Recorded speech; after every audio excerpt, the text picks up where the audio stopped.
wanted to be careful, and I gathered up information now, and now the announcement of the trial being finished, they reached a verdict. But now these idiots of the defense, of course, they're only doing what they gotta do, you know. That's our legal system of the U.S. and a lot of the other world, the modern Western world. The defense is saying that they were rushed. Well, you know, there's a guarantee of an expedient trial, and then you want more time, and you're rushed along because you thought June wasn't good enough. You had 8 months. Listen, first of all, I hope you don't get your appeal, but you probably will, because somewhere somebody's pulling money out of their arse, okay? And these defense attorneys, look, there's something going on. When you dig deeper into this, there's something going on. I mean, the typical person out there, the average person is going to say, what do you, they don't have a right to an appeal. This guy, he's as guilty as can be. Okay, so it's ridiculous. Now get this. They're squeezing out this little caveat. There's squelching this one for the benefit of what? They're saying that the interview with Bob Costas gets thrown into the mix. Well, first of all, and here's a word to the fucking media. Why do you have the right to interview people and, you know, talking on sensitive points before it goes to trial? Should not be allowed. Should not be. Should be sequestered.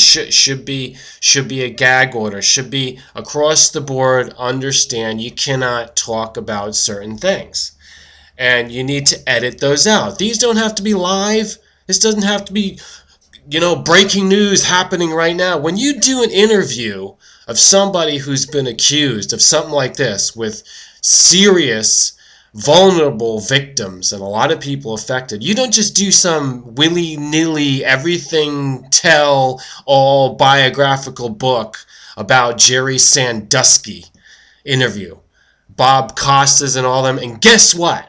This is a premeditated strategy by the defense.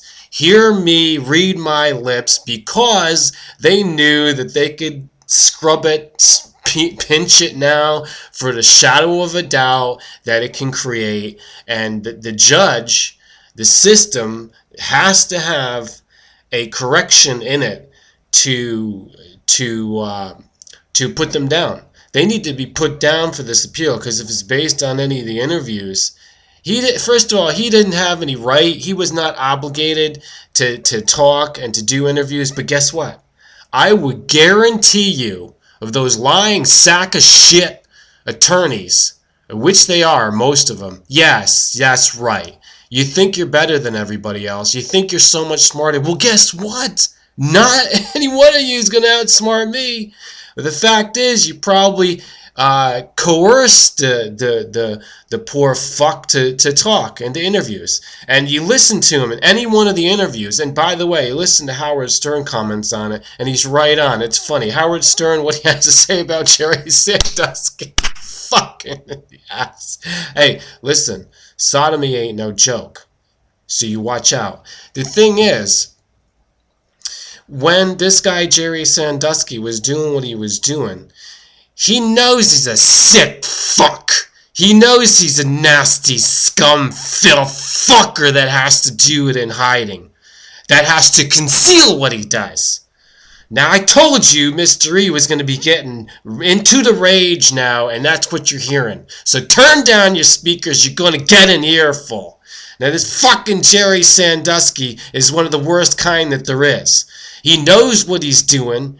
He's a sick, twisted, demented little punk shit. I don't care what a bovine hulk he is. He's got a fucking brain of a punk, freaking retarded, mentally deficient person. He's not even a human. He's a person. He's a person, and as you should know in the legal jargon, person ain't good enough. to be human. He's no man. He ain't no man. Now, do I feel for the victims? Yes, but again, mystery is very spiritual, telling you that it is karma. Karma is a very hard one to figure out, but you can absolutely count on it when you see something like this. You may not understand it or trying to reveal or determine what is the equation, but it is karmic. My intuition, which I'm not sure how much it could be correct, was that this guy, Jerry Sandusky, a long time ago, was some pretty boy for some high up powers, and he took a lot of victimization.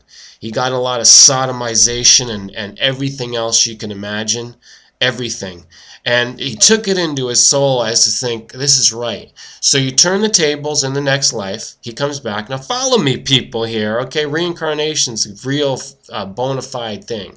He comes back, and now he's got to working himself in around the moralistic, laws of the common people around him. And he's just going to get in and think to himself, well, yeah, this is okay. I'm going to keep doing it. He wants that. He's a monster. He's a desirous beast. He has to get it. He has to have it.